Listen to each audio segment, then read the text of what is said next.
Let's go to the philosophical principle behind what Zionism is. The Jews should have a right to exist. Of course, no one disputes that. Israel, the nation state, the prophecy being fulfilled in 1948 was a chain reaction of events tied to end-time prophecy. It was established by the Rothschilds and the UK through backroom deals. And last but not least, they were said to worship Baal, also referred to as Moloch, a representation of Lucifer that demanded child sacrifice. In return, Baal was said to reward them with riches, with fame and fortune. You genuinely believe what you just said? The white people have the best culture in the world? Yeah, you genuinely believe that? Yeah, obviously. Look at Europe. Yeah, look at Europe. It's a fucking dumpster fire. A hot, blonde-haired, blue-eyed girl is not the most attractive woman in the world. She is, though. All right, bro, I'm you're sorry. Forgive me. No, you're racist and ignorant. Get out.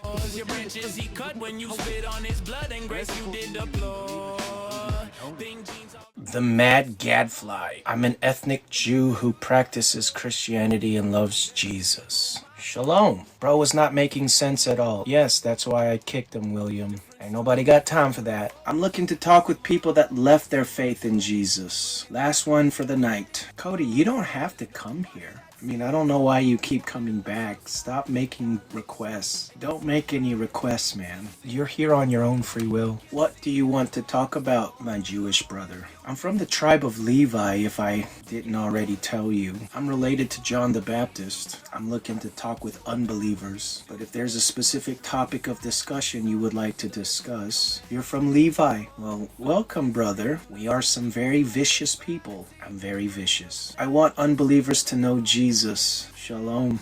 Amen. Do you support Christian Zionism? What's up, Sam? How are you doing? Sam Elliott. Do you want to talk about Christian Zionism? I'd like to see what your thoughts are. I support Zionism, but for secular reasons. No.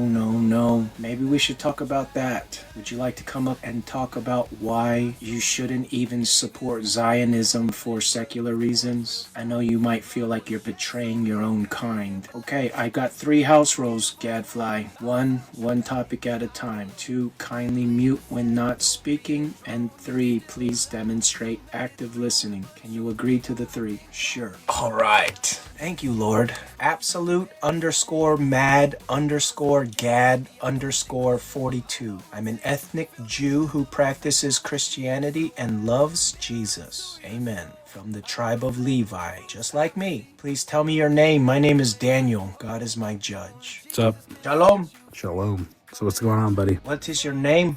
Just call me Bob. No, I'm not going to call you a fake name. Give me your real name. Okay, call me Malachi. Your name is Malachi. Yeah. Welcome, Malachi. Thanks. So, tell me why you support Zionism for secular reasons. Well, I know you don't, so I'm more curious to hear why you are opposed to it. Okay, alright, first mute up. Let's go to the philosophical principle behind what Zionism is. Israel should have a right to exist. The Jews should have a right to exist. Of course, no one disputes that. But when you understand... What? I don't know. I think some people dispute it. Anyway, go ahead. Sorry. Yes, there are genuine anti-Semites out there, and a lot of it is just simply out of ignorance. True. So, let me finish. Sorry, go ahead. Israel, the nation state, the prophecy being fulfilled in 1948 was a chain reaction of events tied to end-time prophecy. It was established by the Rothschilds and the UK through backroom deals. The individuals that established Israel as a nation state rejected ethnic Jews that were in need of help and instead only invited the affluent, rich European Jews that had money and power. I think the most common misconception about Zionism is that the movement was primarily about rescuing Jews from persecution, rescuing Jews from poverty and destitution, and bringing them to Israel, bringing them to Palestine before 48. The reality is much the opposite. It was precisely those Jews who were impoverished and destitute, who faced pogroms in Eastern Europe. It was those Jews who were the first ones rejected by the Zionist movement. Because the Zionist movement, they didn't want needy, impoverished dependents. They didn't want families with lots of needy kids who couldn't work, or their sick children, or their family members who needed extra help. The Zionist movement didn't want those people. That's not how you're going to build a Jewish state of 90% non-Jews. No, to build a Jewish state, in a land of overwhelmingly non-Jews requires force. And if it requires force, that requires able-bodied, physically healthy, not diseased, wealthy Jews with capital, coming from the right profession. And that was the philosophy of the Zionist movement from the 1880s, well into the 1950s, even beyond. The first two people in charge of Zionist immigration policy in Palestine, these were Menachem Shenkin and Arthur Rubin from 1880 until 1914. They rejected 61% of these applicants, these Zionists in Europe who wanted to move to Palestine. They were rejected. And the reason for the rejection, because they were too destitute, they were impoverished, right? And the Zionist movement had no use for these people. Chaim Weizmann, leader of the Zionist movement, said the same thing in 1919, after you had a wave of pogroms in Ukraine, after which hundreds of thousands of Ukrainian Jews were left impoverished, they were left without work. These were the people actually who were desperate to move to Palestine, who wanted a safe haven and who needed a safe haven. Chaim Weizmann said, we can't help you. This movement isn't about saving needy Jews who have suffered from persecution. No, we want rich, wealthy, able-bodied, physically able Jews who didn't have kids, who didn't have needy dependents. That was the philosophy. And by the way, that philosophy was true even after 48, even after the establishment of the state. When in theory, now you have the resources of the state, you have an army, you have help from the United States and the Soviet Union, both countries that recognize your state just minutes after its establishment in May 1948. And even beyond, you have Zionist officials. Oh, we rejected 300 Tunisian Jews because they were diseased. They had epilepsy and syphilis. And we rejected 500 Jews from Poland. These are Holocaust survivors that were rejected because they were unhealthy and sick. The nation of Israel was established through the Synogogue of Satan. So to support this whole Zionist movement is to, in turn, support the Synagogue of Satan. So who are the Synagogue of Satan? Please mute up. You gotta mute your mic. Why?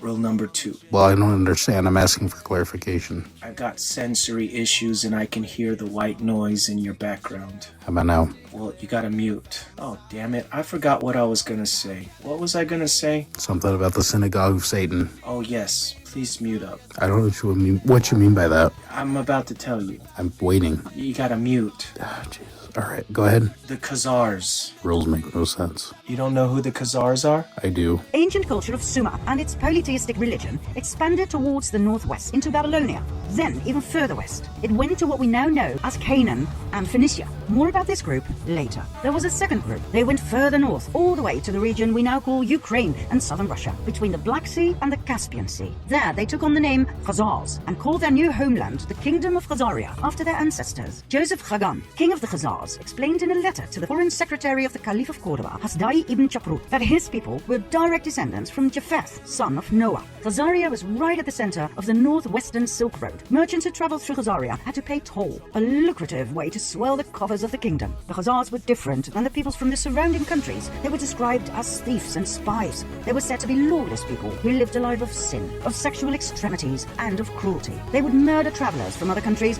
and adopt their identity. They were masters of deceit. And, last but not least, they were said to worship Baal, also referred to as Moloch, a representation of Lucifer that demanded child sacrifice. In return, Baal was said to reward them with riches, with fame and fortune. The neighboring countries despised them. They hated their sacrificial rituals in which they threw babies into the flames or cut them open to drink their blood and eat their flesh, claiming it gave them incredible power and energy and eternal youth. That's what established Israel. The Khazars did? Not necessarily, but it's all tied to the same vein. What does that mean? The royal families. What royal families? Guys, here are the 13 bloodlines of the Illuminati. Are you not familiar with the 13 royal families in... Yeah, but those are Masonic. They're not Jewish. Yes, but this all tied together. Yeah, but they're not Jewish. They're Masonic. So what's your point? Oh, you must think that many of the Masons aren't Jews, but... Well, Masons are historically anti-Semitic. So what's your point? The Masons... Okay, please mute up. I'll elaborate. The Masons... I'm speaking as someone who has Jewish and Freemason ancestry, by the way. Okay. Well, I hope you're not sympathetic to Freemasonry. I'm not sympathetic to either. I'm a Christian. Good. If you could kindly mute. The Freemasons are a chess piece. Since 1885, the Rothschilds were trying to start a world war because the Zionist International Congress at Basel, Switzerland, has called for 3 world wars. At the end of the Third World War, they would control the entire world. 1 billion Christians are fighting a war to the death against 1 billion Muslims, which will leave Israel in charge of the world, which was predicted at the 6th International Zionist Congress in Basel, Switzerland in 1896. So after the Zionist Congress in 1896, you had World War I, World War II, and now we have World War III. At the end of World War I, the Rothschilds organized a number of groups called, one was the Royal Institute of International Affairs in London. It's called Chatham House, and that is the think tank of all of Europe today. And although its headquarters in London, the real headquarters are in Brussels, which is the headquarters of the Lambert family, which is part of the Rothschild family. That the Synagogue of Satan uses. They're all tied together. So I just want to go back to the main reason you support Zionism secularly, but I'm saying the whole Zionist movement was born out of esoteric motivations that are tied to things like the Illuminati, Freemasonry, and the Synagogue of Satan. Okay, what are those things and how is Zionism tied to them? The Rothschilds. Rothschilds come from the Orsini family. Roth means red in German, and the Orsini means red bear, little red bears. That's what Orsini means. The Grey Pope is Pepe Orsini. He trumps the black, he trumps the white. The Orsini is the Maxima family. They are the maximum family. They are on top. And somehow they've trumped the Colonna and the Farnese, which I know without any doubt through all my studies that they are the three most powerful Illuminati families. What about Rothschild and Rockefeller? Well, they are Orsini. They just changed their name. Rockefeller were Rothschilds. Rothschilds were Orsini. Orsini were a family which have their lines in Babylon and Egypt. They tell you that. You read their biographies. They'll tell you that. We go back to Nimrod. They tell you that. The Rothschilds say that. We go back to Nimrod. How? Through the Orsini. So Rockefeller, Rothschild, Orsini, and then you go back to the Persian and Egyptian dynasties. The Rothschilds tie Jews and Zionism to the Synagogue of Satan, the Freemasons, and the Illuminati. Correct. How so? The Rothschilds openly take credit for establishing Israel as a nation state through negotiations with the UK. Okay, I don't know if that's true. Well, if it is true, it would start to connect some dots for you, wouldn't it, Malachi? But what if it's not true? Hare says it's true, bro.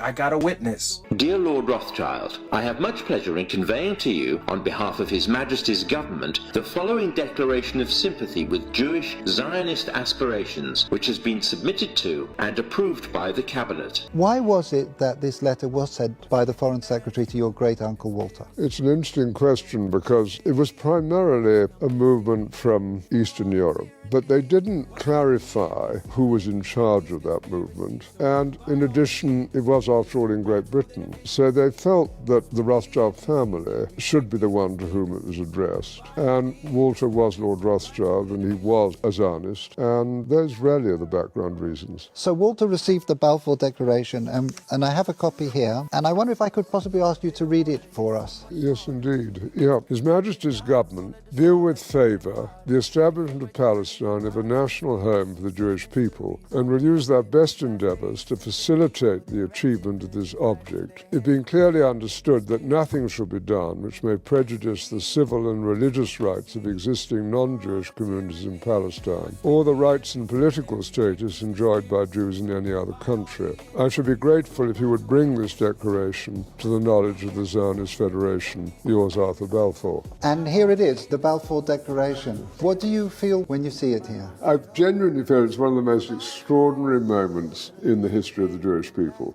If you think it took 3,000 years to get to this. And then you say, how did this miracle happen? It's the most incredible piece of opportunism. I mean, if you think you had an impoverished would-be scientist, Chaim Weizmann, who somehow gets to England, meets a few people, including members of my family, seduces them. He has such great charm and conviction. He gets to Balfour, and he unbelievably persuades Balfour and Lloyd George, the Prime Minister, and most of the ministers, that this idea of the national home for Jews should be allowed to take place. I mean, it's so unlikely. Then he's, starts to fight a difficult battle with the British cabinet, and this letter goes through 5 drafts, as you know. And in the end, it comes out as a rather compromising letter. I mean, the essential point is there for the Jewish community to fasten on to. You have the first bit, which promises a national home rather than the national home, and then you have the bit that nothing that's to be done should in any way harm the Arab community. But you come back to the big point, which is that this is perhaps the greatest event in Jewish life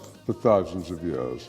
Okay, we're going on hearsay, so let's go on hearsay. Okay, are you familiar with the 13 royal families? Vaguely. So you've got the American royal families and then the European royal families.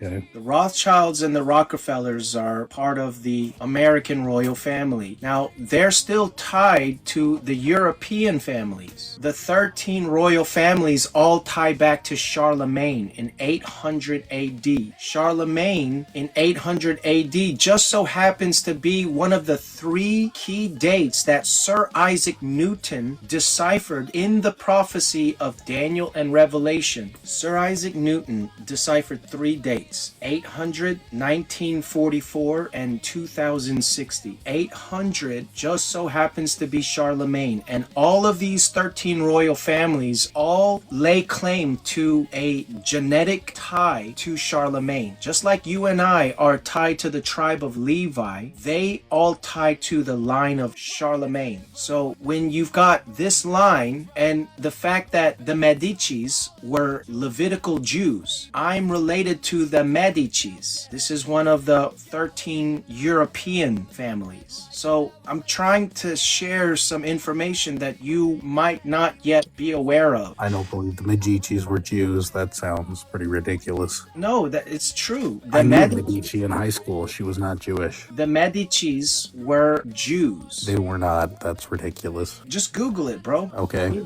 No, Google it right now. I just Googled it. It is true. Yes, thank you, Hare. I'm not gonna lie to you guys. I'm only gonna tell you the truth. I'm related to the Medicis. That's how I know that I'm a Levite. The Medici family was not Jewish. Yes, they were Jewish. They were not. Hare just said he Googled it. It is true. Well, I Googled it too, and it's Gemini says they're not. All right. I mean, if you blame Jews for like all of Goy's problems, doesn't that kind of undermine the supremacy of white people? What do you mean, supremacy of white people? I mean, if white people are the superior race, or they are so, fantastic, which I think they are. I mean, you look at their culture, like, wow, this is the best in the world. Isn't saying Jews control everything kind of like undermining to that? I'm not following what you're saying. I mean, okay, if you're saying Jews control everything, but you look at like the culture white people produce, right? You say, oh, Jews control the world and all of this, and they subvert all of this. Isn't that kind of doing a disservice to white people? What do you mean a disservice to white people? Isn't that kind of undermining the superiority of white people? What do you mean undermine? Who cares if I'm undermining the superiority of white people? Well, isn't that your argument? No. Well, what is your argument? When did I say that white people were superior? You're talking about you're talking about white people. Jews are white too. I agree. I'm not understanding what you're saying. I agree with you. That's kind of a rare take. I agree with you on that one. Let's say white Gentiles. Do you think non-Jewish white Gentiles have a superior culture? No. You don't think so? No. You really don't think so? No. Come on, dude. You genuinely believe what you just said? The white people have the best culture in the world? Yeah, you genuinely believe that? Yeah, obviously. Look at Europe. Yeah, look at Europe. It's a fucking dumpster fire. No, it's a dumpster fire because they've allowed themselves to renege and they've let in a bunch of shitskins from the third world. Yeah, it's a dumpster fire. Yeah, but European culture is the best in the world. No. Yeah. No. Yes. No. Yes. Castles are the most beautiful. European culture is the most beautiful, the most desirable. European people are the most attractive. That's just a fact. European people are not the most attractive. They white are. People, Yeah, white they totally people, are. White people are not the most attractive. They totally are, dude. Look at like a Swedish bikini model. You're gonna tell me that she's not the most attractive in the world? No. Well, who is then? It's not white. Well, who's the number one then? I don't know. You're saying it's not white, so who's number one? I don't make absolute statements. Okay, you are making an absolute statement. Okay, well, I'll just say the truth that we all know. It's white people. 100%. No. Blonde-haired, blue-eyed subjective. women with big boobies are the most attractive in the world. No. I'm sorry to say, but it's the truth. It's subjective, Malachi. Nah, dude, it's not. It's true. You know it's true. Okay. I'm sorry, but it's true. No, it's not true. Bro, that is a subjective statement. Don't use a subjective statement and try to say that it is objectively true. A hot, blonde-haired, blue-eyed girl is not the most attractive woman in the world. She is, though. All right, bro, I'm sorry. Forgive me. No, you're racist and ignorant. Get out. I don't care that you're my brother. I don't care that you're Jewish. You're ignorant, and you don't even believe what your brother has to tell you. The Medicis were Jews. That's how I know that I'm a Jew. All right, y'all have a good night. Peace. If he was telling the truth. 'Cause it ain't hate to tell the truth.